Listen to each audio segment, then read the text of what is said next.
Railway സ്റ്റേഷനിൽ യാത്രാ ടിക്കറ്റോ platform ടിക്കറ്റോ എടുക്കാതെ സ്ത്രീകളുടെ കാത്തിരിപ്പ് മുറി ഉപയോഗിച്ചതിന് റെയിൽവേ പ്രൊട്ടക്ഷൻ ഫോഴ്സ് ഫയൽ ചെയ്ത ഹർജിയിൽ പ്രതി ചന്ദ്രമതിയെ തൃശൂർ ചീഫ് ജുഡീഷ്യൽ മജിസ്ട്രേറ്റ് കോടതി വെറുതെ വിട്ടു. ഈ കേസിന് ആസ്പദമായ സംഭവം നടക്കുന്നത് 2012-ലാണ്. വെളുപ്പിനെയുള്ള ട്രെയിനിൽ കോഴിക്കോട്ടേക്ക് പോകാൻ തൃശൂർ റെയിൽവേ സ്റ്റേഷനിൽ എത്തിയതായിരുന്നു ചന്ദ്രമതി. പുലർച്ചെയുള്ള ട്രെയിനുകൾക്ക് ടിക്കറ്റുകൾ രാത്രി 12 മണിക്ക് ശേഷം മാത്രമേ കൗണ്ടറിൽ നിന്ന് കൊടുക്കൂ എന്ന് സ്റ്റേഷനിൽ നിന്ന് അറിയിച്ചതിനെ തുടർന്ന് സ്റ്റേഷൻ മാസ്റ്ററുടെ അനുവാദത്തോടെ സ്ത്രീകളുടെ കാത്തിരിപ്പ് മുറിയിൽ ചന്ദ്രമതി വിശ്രമിക്കാനായി ഇരുന്നിരുന്നു. അപ്പോഴാണ് അവിടുത്തെ കെയർ ടേക്കർ കടന്നു വരുന്നത്. ചന്ദ്രമതിയോട് ടിക്കറ്റ് എടുക്കാതെ ഇരിക്കാനാവില്ലെന്നും ഇറങ്ങിപ്പോകാനും അവർ ആവശ്യപ്പെട്ടു. എന്നാൽ താൻ സ്റ്റേഷൻ മാസ്റ്ററുടെ അനുമതിയോടെയാണ് അവിടെ ഇരിക്കുന്നതെന്ന് അറിയിച്ചിട്ടും അവർ റെയിൽവേ പ്രൊട്ടക്ഷൻ ഫോഴ്സിനെ വിളിച്ചു വരുത്തി ലാത്തി ഉപയോഗിച്ച് ചന്ദ്രമതിയെ ഉപദ്രവിക്കുകയായിരുന്നു. ആ സ്ത്രീയുടെ കയ്യിൽ നീര് വെച്ച് വീർത്തു വന്നതിനെ തുടർന്ന് ആശുപത്രിയിൽ ചികിത്സ തേടുകയും ചെയ്തു. ചന്ദ്രമതിയുടെ ബാഗ് റെയിൽവേ പ്ലാറ്റ്ഫോമിലേക്ക് അവർ വലിച്ചെറിഞ്ഞു. അതിലുണ്ടായിരുന്ന ഇൻസുലിൻ കുപ്പികളും മറ്റു മരുന്നുകളും എല്ലാം പൊട്ടിപ്പോവുകയും ചെയ്തു. ഇതിനെ തുടർന്ന് പരാതി നൽകാൻ ചന്ദ്രമതി RPF-നെ സമീപിച്ചുവെങ്കിലും പരാതി എടുക്കുവാൻ അവർ തയ്യാറായില്ല. തുടർന്ന് റെയിൽവേ പോലീസിന് പരാതി നൽകുവാനുണ്ടായി. അങ്ങനെ ക്രൈം രജിസ്റ്റർ ചെയ്തുവെങ്കിലും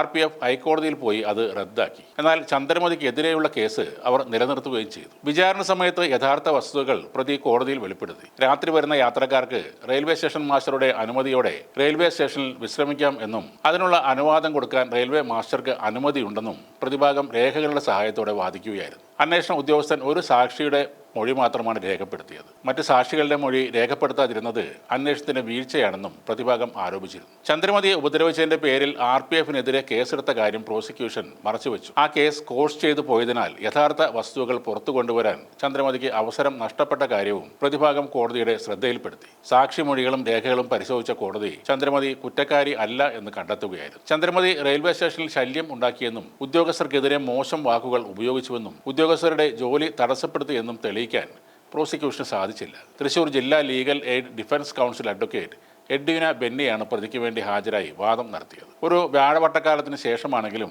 ചന്ദ്രമതിക്ക് നീതി ലഭിച്ചു. ഇത്തരം ചില വിജയങ്ങൾ വെറുമൊരു കോടതി വിധിയല്ല, അത് സാധാരണക്കാരന്റെ ആത്മാഭിമാനത്തിന്റെ വീണ്ടെടുപ്പാണ്. വർഷങ്ങൾ നീണ്ട നിയമ പോരാട്ടത്തിനൊടുവിൽ തൃശൂർ ചീഫ് ജുഡീഷ്യൽ മജിസ്ട്രേറ്റ് കോടതി ചന്ദ്രമതിയെ നിരവധിയായി പ്രഖ്യാപിച്ചിരിക്കുന്നു എന്നത് സാധാരണക്കാർക്ക് അഭിമാനിക്കാവുന്ന വാർത്തയാണ്. അഡ്വക്കേറ്റ് എഡ്വിന ബെന്നി നടത്തിയ ശക്തമായ വാദങ്ങളാണ് ചന്ദ്രമതിക്ക് ഈ വിജയം ഉറപ്പാക്കിയത്. നിയമം കയ്യിലെടുക്കുന്ന ഉദ്യോഗസ്ഥർക്കുള്ള ഒരു മുന്നറിയിപ്പ് കൂടിയാണ് ഈ കോടതി വിധി. തൃശൂരിലെ പ്രമുഖ അഭിഭാഷകനായ അഡ്വക്കേറ്റ് AD ബെന്നിയുടെ മകളാണ് എഡ്വിന. തൃശൂർ ഗവൺമെന്റ് ലോ കോളേജിലായിരുന്നു പഠനം. നിലവിൽ ഡിഫൻസ് കൗൺസിൽ അഭിഭാഷകയാണ്. ഇതേപോലെ പ്രതികൾക്ക് നിയമസഹായം നൽകുന്ന സർക്കാർ നിയമിക്കുന്ന വനിതാ അഭിഭാഷകർക്ക് പ്രസവാനുകൂല്യം ഹൈക്കോടതി അനുവദിച്ചതിന് പിന്നിലും എഡ്വിനയുടെ നിയമ പോരാട്ടത്തിന്റെ കഥയുണ്ട്. പണമില്ലാത്ത പ്രതികൾക്ക് സർക്കാർ അഭിഭാഷകരെ നൽകും. ഇതിനായി നിയമസേവന അതോറിറ്റിയാണ് അഭിഭാഷകരെ നിയമിക്കുന്നത്. ഇങ്ങനെ നിയമിക്കപ്പെടുന്ന വനിതാ അഭിഭാഷകർക്ക് പ്രസവാവധിയും മറ്റ് ആനുകൂല്യങ്ങളും രേഖകൾ എവിടെയും പരാമർശിച്ചിരുന്നില്ല. അതുകൊണ്ട് തന്നെ ആ ആനുകൂല്യങ്ങളെല്ലാം നിഷേധിക്കപ്പെടുകയും ചെയ്തു. അഡ്വക്കേറ്റ് എഡ്വിന ബെന്നി ഇതിനെതിരെ ഹൈക്കോടതിയെ സമീപിച്ചു. തൊഴിലിടങ്ങളിൽ സ്ത്രീകളോടുള്ള വിവേചനം